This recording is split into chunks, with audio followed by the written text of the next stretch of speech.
Forming is the first stage of team development. This is the getting acquainted stage where team members first meet each other, they form their initial impressions, and they try to get a sense of what it will be like to be a part of a team. Conflicts and disagreements often characterize the next stage of team development called storming. As team members begin working together, different personalities and work styles may clash. Team members become more assertive at this stage and become more willing to state their opinions. During norming, the third stage of team development, team members begin to settle into their roles as team members.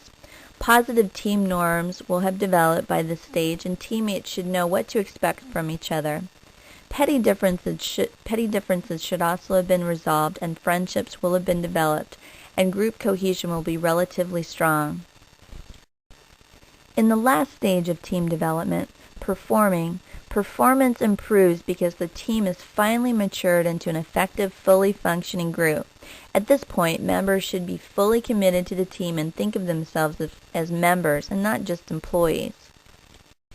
But after a period of time, if a team isn't managed well, then performance will begin to decline, and teams will go through the stages of denorming, destorming, and deforming.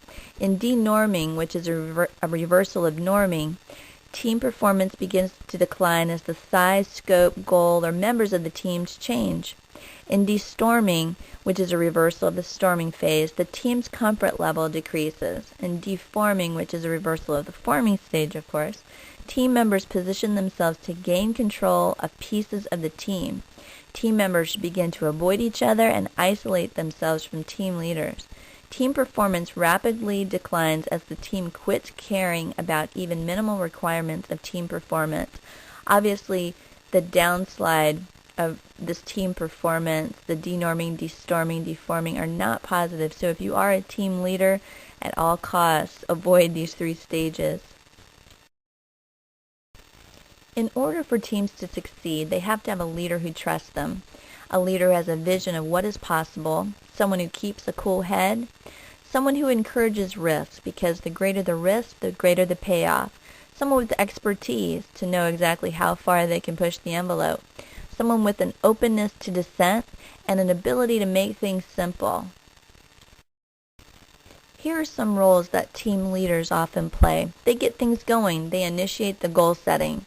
They offer information and they get advice and opinions from others.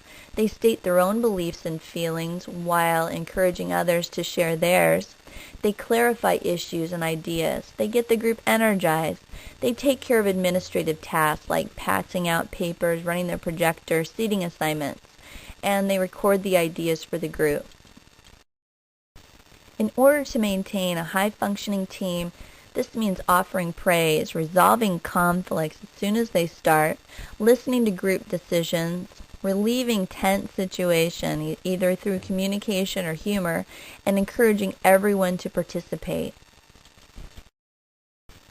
Well, I've offered you some things you should do as a leader. Now I'm going to offer what you should avoid as a leader. One thing is raising too many objections or being too critical of others and their ideas.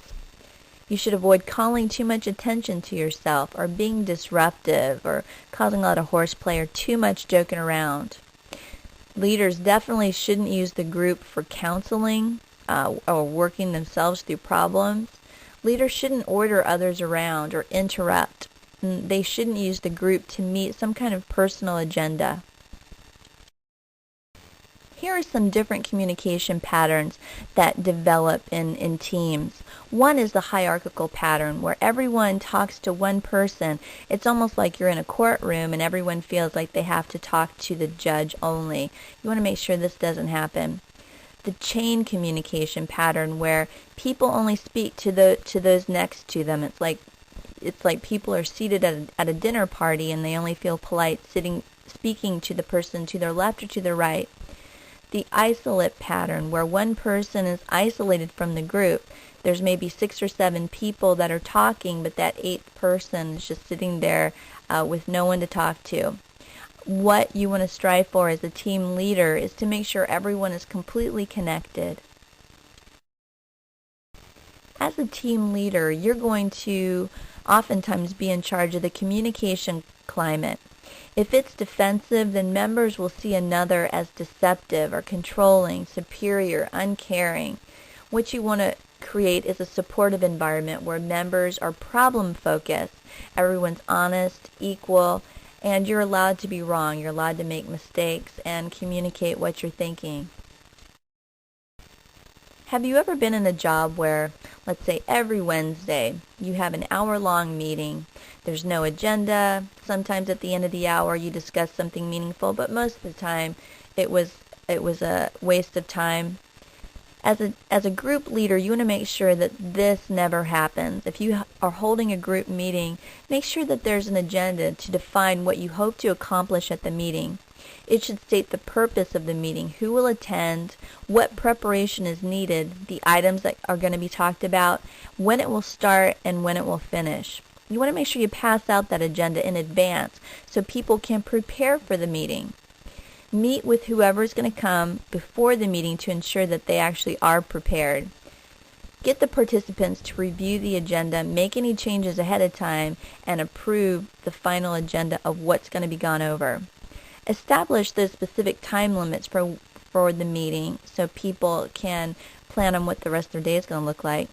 During the discussion, maintain focus. Provide direction to stay focused on the issues and minimize any disruptions that you can. Make sure there are no interruptions or irrelevant comments or people pass around too many jokes.